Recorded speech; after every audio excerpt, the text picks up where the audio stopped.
परिचय। वह अवस्था जब मानव शरीर बचपन के पश्चात जनन वयस्कता को प्राप्त करता है उसे किशोरावस्था कहते हैं। किशोरावस्था बचपन और वयस्कता के बीच का समय है। किशोरावस्था शारीरिक, संवेदनात्मक, मानसिक और सामाजिक परिवर्तन का समय है। इस पाठ में हम किशोरावस्था से संबंधित परिवर्तनों, गौण लैंगिक लक्षण, मनुष्य में लिंग निर्धारण और जननात्मक स्वास्थ्य के बारे में चर्चा करेंगे। उद्देश्य। इस पाठ के अंत में हम निम्न करने में सक्षम हो जाएंगे: किशोरावस्था में होने वाले परिवर्तनों को पहचानना, द्वितीयक लैंगिक विशेषताओं के लिए उत्तरदायी हार्मोन को जानना, महिलाओं के जनन काल को समझना, मनुष्य में लिंग निर्धारण को समझना, जननात्मक स्वास्थ्य का महत्व समझना। शारीरिक आकृति में परिवर्तन। पुरुष। लंबाई में वृद्धि। लड़कों की किशोरावस्था वृद्धि करीब 10 वर्ष में शुरू होती है और अधिकतम 18 वर्ष चलती है। इस दौरान होने वाले तीव्र वृद्धि के लिए शरीर को अतिरिक्त पोषण की आवश्यकता होती है। लड़कों और लड़कियों दोनों को 3 संतुलित और पोषक आहार की आवश्यकता होती है।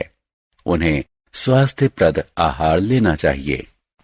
स्वर में परिवर्तन। एंड्रोजीन के प्रभाव में दोनों लिंगों में स्वर यंत्र या लैरिंग्स में वृद्धि प्रारंभ होती है। यह वृद्धि लड़कों में ज्यादा प्रबल होती है। इसके कारण लड़कों की आवाज भर्राती और भारी हो जाती है। पूर्ण वयस्क तारत्व लगभग 15 वर्ष की उम्र में प्राप्त हो जाता है। किशोरावस्था के दौरान जब लैरिंग्स ज्यादा विकसित हो जाता है तो यह गले के सामने बाहर निकल आता है। त्वचा और शरीर पर बाल। शरीर के विभिन्न भागों पर बाल एंड्रोजीन की प्रतिक्रिया में उत्पन्न होते हैं। वयस्क पुरुष में शारीरिक बालों की उपस्थिति अधिक होती है और विभिन्न नस्लीय समूहों के शारीरिक बालों के विकास के समय और मात्रा के बीच काफी अंतर होता है। पुरुष पेशी विन्यास और शारीरिक आकृति। यौवना आरंभ के समाप्ति तक वयस्क पुरुष की अस्थियां भारी हो जाती हैं और उसके अस्थि पंजर में पेशियां लगभग दुगनी हो जाती हैं। कुछ अस्थियां जैसे कंधों और जबड़ों की चौड़ाई में वृद्धि विषमानुपातिक रूप से ज्यादा होती है, जिसके परिणाम स्वरूप स्त्री और पुरुष का अस्थितंत्र स्पष्टता भिन्न हो जाता है। शारीरिक परिवर्तन। स्त्री। लंबाई में परिवर्तन। लड़कियों में किशोरावस्था की वृद्धि लगभग 10 वर्ष की उम्र से शुरू हो जाती है और 12 वर्ष की उम्र तक ये तीव्रतम हो जाती है और 16 की उम्र तक वह अपनी वयस्क लंबाई प्राप्त कर लेती है। बगल में बाल का विकास दिखता है। शारीरिक गंध और मुहासे। एंड्रोजीन के बढ़ते स्तर प्रस्वेदन के वसायुक्त अम्ल संगठन को बदल सकता है, जिससे वयस्क शरीर में ज्यादा गंध आती है। जैसे लड़कियों में एंड्रोजीन के प्रभाव से त्वचा से तेल का स्राव बढ़ जाता है, जिसके परिणाम स्वरूप बहुत से कील मुहासे निकल आते हैं। शरीर की आकृति, वसा का वितरण और शरीर का संगठन। इस अवधि में एस्ट्रोजन के स्तर में भी वृद्धि के परिणाम स्वरूप श्रोणि प्रदेश का निचला भाग आकार में बढ़ जाता है और इस प्रकार नितंब चौड़े, बड़ी जन्म नलिका प्रदान करते हैं हो जाते हैं। अंगों में प्रकार्यात्मक परिवर्तन। यौवनावस्था का प्रारंभ मस्तिष्क द्वारा जनन ग्रंथियों, अंडाशय और वृषण को दिए हार्मोन संकेतों से होता है।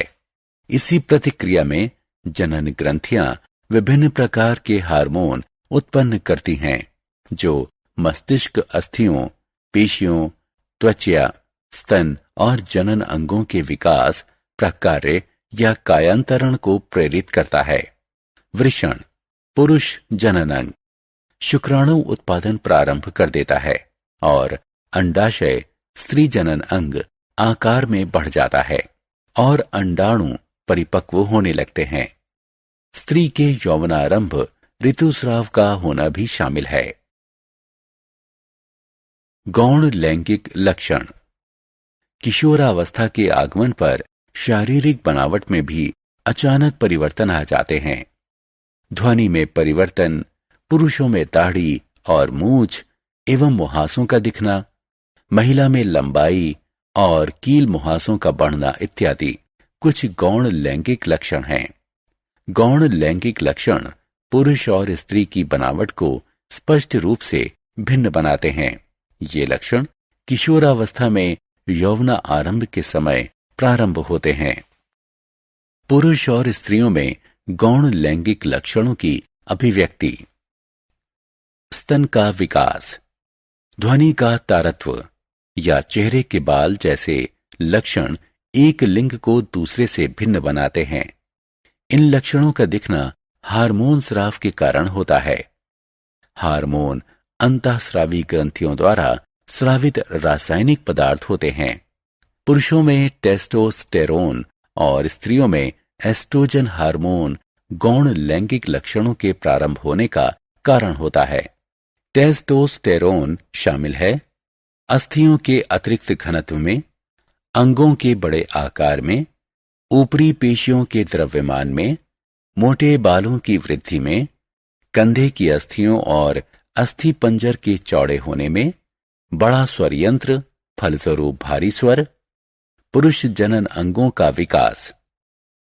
एस्ट्रोजन शामिल है स्तन के विकास में, स्त्री जनन अंगों के विकास में, वसा ऊतकों में वृद्धि, विशेषकर जांघों के आसपास, नितंब और स्तन पर। घटा हुआ पेशीय द्रव्यमान, गर्भाशय रेखा का विकास, जलधारण। बहुत सारे लक्षण जो विभिन्न प्रजातियों में एक लिंग को दूसरे लिंग से अलग करते हैं, वो केवल कुछ संरचनाओं या विशेषताओं का विकास मात्र होते हैं। अंतःस्रावी ग्रंथियां, हार्मोन और उनकी प्रकार्यात्मकता। अंतःस्रावी ग्रंथियां कई छोटे अंगों का एक संयुक्त तंत्र हैं जो अतिरिक्त कोशिकीय रासायनिक संकेत अणुओं, जिन्हें हार्मोन के नाम से जाना जाता है, को निर्मुक्त करता है। अंतःस्रावी ग्रंथियां उपापचय, वृद्धि, विकास और यौवनारंभ, ऊतकों का प्रकार्य और मानसिक स्थिति के निर्धारण में भी नियामक भूमिका निभाते हैं। कुछ प्रमुख अंतःस्रावी ग्रंथियां हैं पीयूष ग्रंथि, थायराइड और एड्रिनल ग्रंथि। अंतःस्रावी ग्रंथियों का मुख्य लक्षण है उनका वाहिनीहीन प्रकृति, उनकी संवहन क्षमता, कोशिकाओं के भीतर निर्वाह या कणिकामय की उपस्थिति जो हार्मोन को एकत्रित करती है। गौण लैंगिक लक्षणों से संबंधित लिंग हार्मोन। पुरुषों में वृषण और स्त्रियों में अंडाशय जनन ग्रंथि, जिन्हें प्राथमिक जनन अंग कहा जाता है, होती है। ये अंग शुक्राणु और अंडाणु के उत्पादन के लिए उत्तरदायी होते हैं, लेकिन ये हार्मोन का स्राव भी करते हैं। इन्हें अंतःस्रावी ग्रंथियां माना जाता है। वृषण, पुरुष लिंग हार्मोन के समूह को एंड्रोजन कहते हैं। सबसे प्रमुख एंड्रोजन है टेस्टोस्टेरोन, जो वृषण में स्रावित होता है। टेस्टोस्टेरोन का उत्पादन भ्रूण के विकास के साथ शुरू हो जाता है, जो जन्म के कुछ समय बाद तक जारी रहता है और बाल्यकाल के दौरान लगभग बंद हो जाता है और यौवन आरंभ के समय पुनः शुरू हो जाता है। स्टेरॉयड हार्मोन निम्न के लिए उत्तरदायी होता है। पुरुष जनन तंत्र की वृद्धि और विकास। अस्थि तंत्र और पेशीय विकास में बढ़ोतरी, लैरिंग्स का बढ़ना और उसके कारण ध्वनि में परिवर्तन, शारीरिक बालों की वृद्धि और वितरण। अंडाशय, स्त्रीलिंग हार्मोन के दो समूह एस्ट्रोजन और प्रोजेस्टेरोन अंडाशय में उत्पन्न होते हैं। ये स्टेरॉयड हार्मोन स्त्री जनन अंगों के विकास और लिंग निर्धारण में सहायता करते हैं। यौवना आरंभ के समय एस्ट्रोजन निम्न को बढ़ाता है। स्तन का विकास, वसा का बढ़ना, नितंबों, पैरों और स्तन पर जनन अंगों जैसे गर्भाशय और योनि का विकसित होना। एस्ट्रोजन और प्रोजेस्टेरोन संयुक्त रूप से स्त्रियों में ऋतुस्राव चक्र के समय गर्भाशय में होने वाले परिवर्तनों के लिए उत्तरदायी होते हैं। थायराइड ग्रंथि, अंतःस्रावी ग्रंथियों से उत्पन्न हार्मोन का उनके लक्षित अंगों तक के लिए पथ। अग्नाशय ग्रंथि, अग्नाशय एक अंतःस्रावी ग्रंथि इंसुलिन सहित कई महत्वपूर्ण हार्मोन का उत्पादन, साथ ही साथ एक बाह्यस्रावी ग्रंथि पाचक किण्वकों से युक्त अग्नाशय रस का उत्पादन है, जो छोटी आंत में जाती है। ये किण्वक कार्बोहाइड्रेट, प्रोटीन और वसा को अम्लान में विखंडित करते हैं।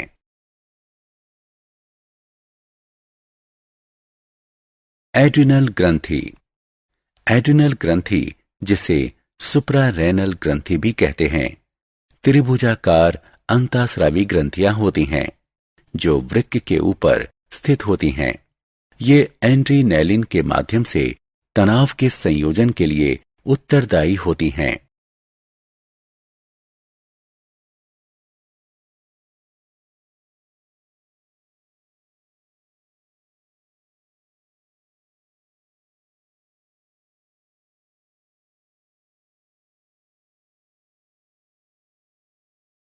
अन्य जीवों में हार्मोन। कायांतरण एक जैविक प्रक्रम है जिसके द्वारा कोई जीव जन्म या उत्पत्ति के बाद शारीरिक विकास करता है। इसमें जंतु के आकार या संरचना में कोशिका वृद्धि और विभेदीकरण द्वारा एक स्पष्ट और लगभग औचक परिवर्तन होता है। उभयचरी कायांतरण एक विकास प्रक्रम है जो थायराइड हार्मोन द्वारा प्रारंभ होता है और टेडपोल को मेंढक में परिवर्तित कर देता है। बहुत से जंतुओं में वयस्क का रूप उनके पूर्ववर्ती लार्वा से पूरी तरह भिन्न होता है। इस चिन्हित रूपांतरण को कायांतरण कहते हैं। कायांतरण एक सुप्तावस्था, जिसे प्यूपा कहते हैं, के दौरान होता है। पालतू रेशम के कीड़े का सामान्य विकास का चरण इस प्रकार है: लार्वा, प्यूपा और वयस्क अवस्था। रेशम के कीड़े के कायांतरण के लिए उत्तरदायी हार्मोन है प्रोथोरेकिकोट्रोपिक हार्मोन। स्त्रियों में जनन काल। स्त्री जनन तंत्र। स्त्री जनन तंत्र में अंडाशय, अंडवाहिनी, गर्भाशय और योनि जैसे आंतरिक अंग, बाह्य शारीरिक संरचना और तन होते हैं। स्त्रियों में यौवना आरंभ के बाद रजोदर्शन, पहला ऋतुस्राव लगभग 15 की आयु में होता है। स्त्री के जनन काल ऋतुस्राव चक्र में प्रत्येक स्राव रक्तस्राव का प्रारंभ लगभग 28 दिन के अंतराल पर होता है। ऋतुस्राव के रुक जाने को रजोनिवृत्ति कहते हैं। यह 45 से 55 वर्ष की आयु के बीच होता है।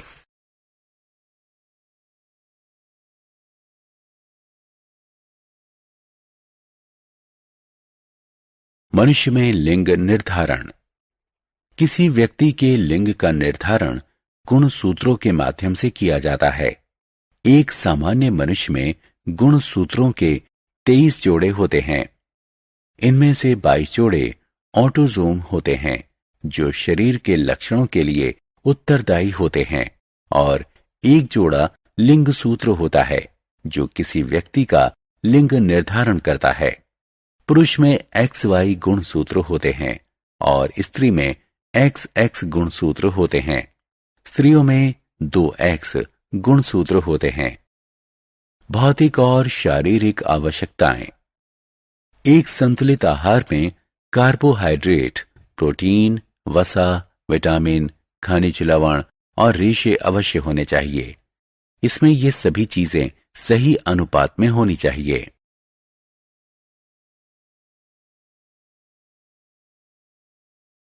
सारांश। आइए हमने जो कुछ सीखा है उसे संक्षेप में दोहराएं। वह अवस्था जब मानव शरीर बचपन के पश्चात जनन वयस्कता को प्राप्त करता है उसे किशोरावस्था कहते हैं। किशोरावस्था हमारे जीवन की स्वर्णिम अवस्था है क्योंकि यह मनोरंजन और मस्ती से भरी होती है। यौवनारंभ के अंतर्गत आपके शरीर में भौतिक परिवर्तन होते हैं जो आपके बच्चों जैसे शरीर को एक वयस्क शरीर में परिवर्तित कर देते हैं। लड़कों में किशोरावस्था का प्रारंभ लगभग 10 वर्ष की आयु से आरंभ होता है और अधिकतम 18 वर्ष की आयु तक चलता है। यौवनारंभ के दौरान लैरिंग्स में अधिक वृद्धि होती है। ये गले के सामने उभरे भाग के रूप में दिखता है। इसे एडम्स एप्पल या कंठमणि कहते हैं।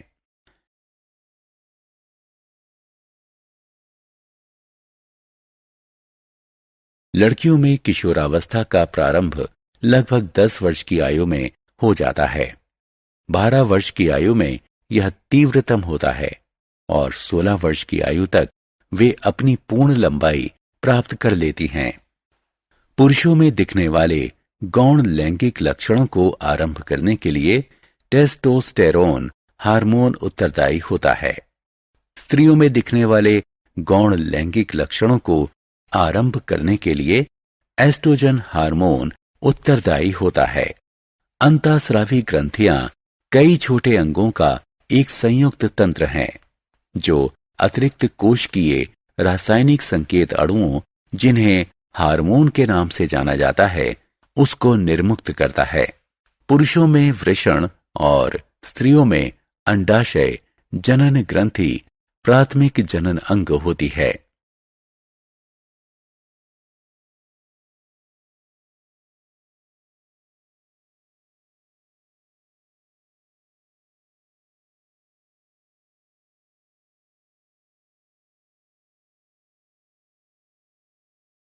पौरुष लैंगिक हार्मोन के समूह को एंड्रोजन कहते हैं। स्त्री के अंडाशय में एस्ट्रोजन और प्रोजेस्टेरोन नामक 2 स्त्री लैंगिक हार्मोन समूह उत्पन्न होते हैं। अग्नाशय एक अंतःस्रावी ग्रंथि इंसुलिन सहित कई महत्वपूर्ण हार्मोन का उत्पादन, साथ ही साथ एक बाह्यस्रावी ग्रंथि पाचक किण्वकों से युक्त अग्नाशय रस का उत्पादन है जो छोटी आंत में जाती है। ये किण्वक कार्बोहाइड्रेट, प्रोटीन और वसा को अम्लान में विखंडित करते हैं। एड्रिनल ग्रंथि एड्रिनेलिन के माध्यम से तनाव के संयोजन के लिए मुख्य रूप से उत्तरदायी होती है। स्त्रियों में यौवनारंभ के बाद रजोदर्शन, पहला ऋतुस्राव लगभग 15 की आयु में होता है। स्त्री के जनन काल ऋतुस्राव चक्र में प्रत्येक स्राव रक्तस्राव का प्रारंभ लगभग 28 दिन के अंतराल पर होता है। ऋतुस्राव के रुक जाने को रजोनिवृत्ति कहते हैं। यह 45 से 55 वर्ष की आयु के बीच होता है।